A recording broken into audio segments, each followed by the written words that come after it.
tous, j'espère que vous allez bien. On se retrouve pour une nouvelle vidéo. Et comme vous avez pu le voir avec le titre et également cette petite intro, il s'agit des livres qui contiennent en fait mes peurs. J'avais envie de vous faire une vidéo sur ce thème-là pour Halloween. Ma petite intro est un peu plus légère que les deux précédentes que j'ai pu vous faire sur Halloween, donc n'hésitez pas à aller voir mes deux anciennes vidéos où je vous avais fait aussi une introduction assez horrifique. Là pour le coup j'ai été un petit peu plus soft selon moi, mais j'espère quand même vous avoir fait un petit peu peur. Donc là en fait dans cette vidéo je vais vous présenter des livres que j'ai envie de lire parce que justement ils contiennent mes plus grandes peurs. Et je me dis que justement, puisqu'ils contiennent mes peurs, eh bien, ils risquent de m'effrayer plus que d'autres romans horrifiques. Ils sont en 4 catégories. Il y a l'avion, parce que j'ai la phobie de prendre l'avion. J'arrive à le prendre, mais j'angoisse toujours, je suis vraiment pas bien, j'ai tout le temps peur qu'il s'écrase. Donc la première catégorie, ce sera sur des livres qui ont des avions qui se sont scratchés. La deuxième catégorie, ce sont les clowns, parce que j'ai la coulrophobie, et c'est une de mes phobies les plus importantes qui vraiment me terrifie à plein temps. Dès que je vois un clown, je me mets limite à pleurer. C'est une catastrophe. Et il y a un seul livre que j'ai trouvé là-dessus. Il y a tout ce qui est esprit. Parce que voilà, les esprits, les personnes possédées, les choses comme ça m'effraie vraiment. Et le dernier, c'est une catégorie qui, d'un côté, m'intrigue, mais me fait peur quand même. Il s'agit des virus. Voilà. Donc je commence tout de suite cette vidéo et j'espère qu'elle vous plaira. Donc pour chacun des livres, vous aurez la photo ici parce que pour la plupart, je ne les ai pas en ma possession. Et comme ça, je vais vous les présenter et vous lire leur résumé. Donc pour ma peur de l'avion, il y a le livre qui se nomme Les Survivants, écrit par Pierce Paul Reed. Donc en fait, c'est un témoignage, puisque ça s'est vraiment passé comme ça. Je vous lis le résumé, et d'ailleurs il y a eu un film qui est sorti sur ce roman. Le 13 octobre 1972, un bimoteur affrété par de jeunes Uruguayens, étudiants et rugbymen, s'écrase dans la cordillère des Andes. Les autorités sont contraintes d'abandonner toute recherche au bout de 8 jours. C'est alors que les 35 survivants de l'accident prennent la décision de découper et de manger leurs camarades morts. 16 survécurent. C'est cette aventure que Pierce Paul Reed publia chez Grasset en 1974. Donc moi je sais que j'ai découvert cette histoire par ma mère, parce que ma mère m'en avait parlé, parce que ça avait été assez surprenant et ça avait choqué beaucoup de personnes. Et je me rappelle avoir vu le film, et ça remonte à vraiment très longtemps en arrière. J'ai que des petites brides du film que je me souviens. Mais du coup c'est vrai que j'aimerais beaucoup lire ce roman. Alors certes vous allez me dire mais ça se passe pas tout dans l'avion. Non, mais il y a quand même un crash d'avion, il y a quand même un moment où ils vont décrire justement quand l'avion s'écrase, donc c'est horrible pour moi à lire. J'ai vraiment envie de lire le livre et justement de voir le film après, pourquoi pas de vous faire une comparaison. Le deuxième livre que j'ai noté qui contient également un crash d'avion et qui me fait assez envie, il s'appelle Le Survivant ou Celui qui survit, peu importe suivant la maison d'édition, de James Herbert, et je vais vous lire du coup le résumé. Un Boeing 747 s'écrase près d'Eton, c'est l'une des plus effroyables catastrophes de l'histoire de l'aviation, 332 morts. Un seul survivant, Keller, le copilote, n'a aucun souvenir de l'accident. Tandis que tout le monde essaie d'oublier l'horreur du drame, lui cherche à comprendre pourquoi il y a échappé. Bientôt, il est hanté par des voix, celles des passagers morts dans le crash. Et cette hantise gagne peu à peu l'ensemble de la ville et des habitants d'Eton. Le jour de vérité approche, une vérité insupportable à laquelle Keller refuse de croire. Donc là en plus dans ce livre, non seulement il y a ma peur de l'avion qui s'écrase, mais il y a également la peur des esprits. Donc je pense que je peux être bien avec ce roman, en tout cas il m'intrigue fortement. Je passe maintenant à la catégorie des clowns pour la coulrophobie. Alors j'ai beaucoup cherché parce que justement c'est vraiment ma phobie première que je voulais vraiment trouver des ouvrages dessus. Et bien sûr un seul ouvrage ressort fortement, les autres ce n'est pas forcément sur des clowns horrifiques, c'est bien sûr ça de Stephen King. Le premier film, le tout premier, l'ancien, je l'avais vu à peine le début et dès qu'on voit le clown je n'ai pas pu continuer. Je n'ai vraiment pas pu en fait. Et vous devinez qu'il y a eu le film récemment qui est ressorti, donc ils l'ont refait en moderne. Et je n'ai pas pu aller le voir au cinéma, même si on m'a vraiment poussé, on m'a dit allez vas-y, ça va être bien et tout. Je ne peux pas, je ne peux pas. Mais j'aimerais quand même lire le livre, juste pour me faire une idée. et voir si j'arrive à, quelque part, vaincre un peu cette peur, mais je ne sais pas si j'arriverai à la vaincre, parce que même le clown qui ne fait pas peur, vous allez me dire, où on voit que c'est un visage d'homme, hein, on voit que c'est un humain qui est déguisé, je n'y arrive pas. Dès qu'il y a le nez rouge, ou dès que ça a les chaussures grosses, ou la tenue de clown, je ne peux pas. Le clown de McDo, je ne peux pas. Aucun clown, je peux en fait. Et d'ailleurs, heureusement que McDo a supprimé ce clown, parce que quand j'allais à McDo, c'était une catastrophe pour moi. Mais voilà, de toute façon, c'est une phobie, et c'est difficile à vaincre. J'espère qu'un jour j'y arriverai, parce que je me dis, si j'ai des enfants qui aiment les clowns ou qui veulent aller au cirque, ça va être très compliqué pour moi. Donc voilà, c'était la petite parenthèse, et je vais vous lire le résumé de ça. Enfants dans leur petite ville de Derry, Ben, Eddie, Richie et la petite bande du Club des Ratés, comme ils se désignaient, ont été confrontés à l'horreur absolue. Ça, cette chose épouvantable. Tapi dans les égouts est capable de déchiqueter vif un garçonnet de 6 ans. 27 ans plus tard, l'appel de l'un d'entre eux les réunit sur les lieux de leur enfance. Car l'horreur de nouveau se déchaîne, comme si elle devait de façon cyclique et régulière frapper la petite cité. Entre le passé et le présent, l'enfance et l'âge adulte, l'oubli des terreurs et leur insoutenable retour, l'auteur de Sac d'os nous convie à un fascinant voyage vers le mal avec une de ses œuvres les plus amples et les plus fortes. Et c'est vrai que dans ceux qui ont lu les Stephen King, beaucoup disent que ça est vraiment effrayant. Il y en a beaucoup qui l'ont lu du coup avec la sortie du film. Moi je sais que je vais attendre encore un petit peu de me sentir vraiment prête. J'ai d'autres Stephen King à lire avant, mais en tout cas j'ai envie de me faire peur quand même.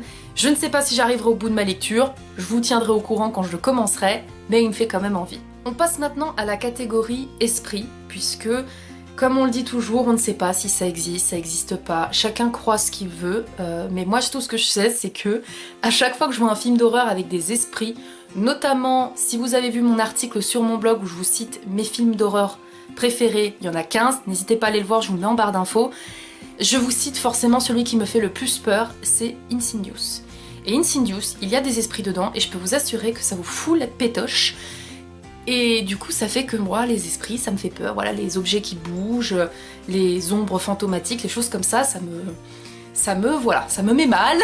Je suis pas à l'aise avec ça, donc du coup j'avais envie de lire des livres là-dessus.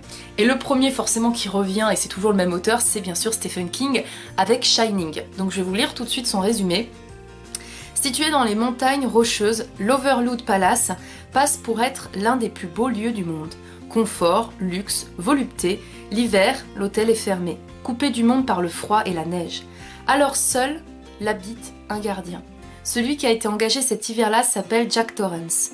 C'est un alcoolique, un écrivain raté, qui tente d'échapper au désespoir. Avec lui vivent sa femme, Wendy, et leur enfant Danny. Danny qui possède le don de voir, de ressusciter les choses et les êtres que l'on croit disparus. Ce qu'il sent, lui, dans les 110 chambres vides de l'Overlook Palace, c'est la présence du démon. Cauchemar ou réalité, le corps de cette femme assassinée, ces bruits de fête qui dérivent dans les couloirs, cette vie si étrange qui anime l'hôtel. Alors, Shining, moi, je l'ai découvert avec le film, le film qui est d'ailleurs très bien réalisé. Et du coup, c'est vrai que j'ai envie de lire le livre, pour le coup, pour justement comparer le livre et le film. Mais c'est un roman qui m'intrigue beaucoup parce que c'est un des livres justement populaires aussi de Stephen King. Et du coup, j'ai hâte de pouvoir le découvrir aussi. Autre livre avec des esprits, il s'agit de Hanté de James Herbert. Donc c'est celui aussi qui a écrit Le Survivant pour l'avion. Je vais vous lire son résumé. Rationaliste convaincu, David H. ne croit pas aux fantômes. Il s'est même fait une spécialité de démasquer les faux médiums et trouve invariablement des causes naturelles aux prétendus phénomènes paranormaux. Mais un véritable mystère plane sur la vieille demeure d'Edbrook. Pour la première fois, H se heurte à l'inexplicable. Pour la première fois, ou bien cet acharnement qu'il met à réfuter tout ce qui relève du surnaturel, ne cacherait-il pas autre chose ? Quelque chose que depuis l'enfance, il cherche désespérément à oublier. Quelque chose qui hante toujours ses cauchemars. Et franchement, ce roman il est assez bien noté sur Livre Addict, et rien que la couverture honnêtement me donne envie de me plonger dedans, parce que je pense que ça doit être un roman vraiment effrayant. On passe au dernier qui est donc sur les esprits. Il s'agit de La Maison des damnés de Richard Matheson, ou Matheson, je ne sais pas comment on prononce son nom, et je vous lis tout de suite son résumé.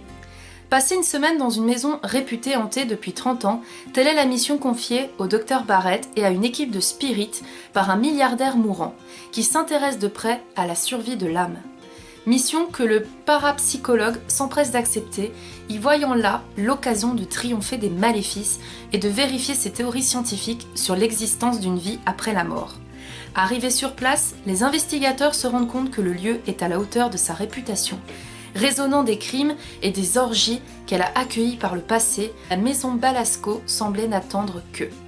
Alors là, ce roman, il est assez ancien, hein. Je crois qu'il a été publié en 2001, voilà, il date quand même, mais j'ai vu de très très bons avis dessus, et il me fait penser un peu à un des films d'horreur que j'ai d'ailleurs, que j'adore, c'est La Maison de l'Horreur, donc du coup, je sais pas, il me tente bien, j'ai bien envie de le lire, et je vous en parlerai justement parce que je compte de toute façon lire les livres que je vous présente. On passe maintenant à la dernière catégorie de mes peurs, il s'agit d'un virus.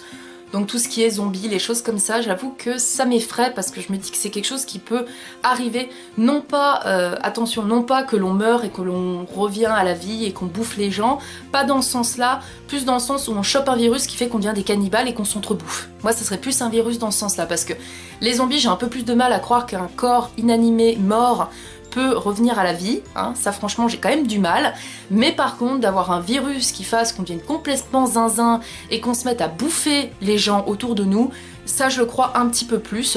Et du coup je vais vous présenter eh bien 3 romans également là-dessus. Le tout premier, c'est encore une fois du Stephen King, j'ai envie de vous dire, avec Le Fléau. Malgré toutes les précautions, un virus s'échappe d'un centre de recherche de l'armée américaine. Son taux de contamination serait de 99,4%. Une épidémie de super grippe se répand alors, d'abord en Amérique puis dans le monde entier. La civilisation s'effondre, totalement ravagée. Seule une poignée de survivants, naturellement immunisés au virus, parviennent à survivre. Les survivants commencent à avoir des rêves. Certains voient une vieille femme, Abigail, d'autres un homme noir sans visage et ténébreux, Randall Flagg. Autour de ces 2 figures vont se constituer 2 communautés qui vont s'affronter, répétant la perpétuelle lutte entre le bien et le mal. La mère Abigail va devenir le guide spirituel de l'une des 2 factions et les conduire jusqu'à la ville de Boulder, la ville du Colorado, où ils vont s'évertuer à rebâtir une société. De son côté, Flagg a rassemblé ses partisans à Las Vegas, où il fait régner l'ordre et la discipline, utilisant les moyens les plus extrêmes comme punition pour les contrevenants. Je me mets à la place des survivants, vous êtes les seuls à survivre, vous faites quoi en fait? Vous voyez que le monde est ravagé, les gens se font bouffer. Vous choisissez quoi? Vous choisissez d'essayer de survivre quand même ou alors vous vous foutez en l'air? Ça c'est une question quand même qu'on pourrait se poser parce qu'on se dit quand vous voyez que le monde autour de vous est ravagé, que les gens se bouffent, que c'est la fin du monde, est-ce que ça vaut le coup de rester et de survivre et de lutter et que ça peut être difficile parce que vous avez peut-être faim, soif, froid, il y a les maladies etc, vous risquez d'être contaminé, ou alors est-ce que vous préférez tout simplement vous suicider parce que vous dites que vous voulez pas affronter de telles horreurs? Et c'est souvent d'ailleurs un sujet qui est évoqué dans les films où on fait que les héros soit continuent de se battre, soit alors abandonnent. Bref, c'était une petite parenthèse que je voulais soulever, mais voilà, en tout cas c'est un roman qui me tente bien. Un autre livre que j'ai découvert d'abord en film, il s'agit de Je suis une légende de Richard Matheson, également un des auteurs que je vous ai cités dans un autre roman, donc décidément il y en a, ils sont doués pour l'horreur, il n'y a pas de doute. Je vais vous lire tout de suite le résumé. Chaque jour, il doit organiser son existence solitaire dans une cité à l'abandon, vidée de ses habitants par une étrange épidémie. Un virus incurable qui contraint les hommes à se nourrir de sang et les oblige à fuir les rayons du soleil. Chaque nuit, les vampires le traquent jusqu'aux portes de sa demeure, frêle refuge contre une horde au visage familier de ses anciens voisins ou de sa propre femme. Chaque nuit est un cauchemar pour le dernier homme, l'ultime survivant d'une espèce désormais légendaire. Je pense que vous êtes nombreux à avoir vu le film avec Will Smith. Je pense qu'on est presque bien une bonne majorité à l'avoir vu. J'avais beaucoup aimé le film, j'avais pleuré à un moment donné. Toujours quand il y a une histoire avec un animal, façon je pleure. Qu'on s'en prenne aux êtres humains, je m'en fous, mais qu'on s'en prenne à l'animal, ça m'atteint. Ne cherchez pas à comprendre, je ne cherche même pas à comprendre moi-même pourquoi je suis comme ça. Mais le film était quand même vraiment bien et j'espère que le roman sera encore mieux. Et enfin, dernier livre qui contient donc un virus.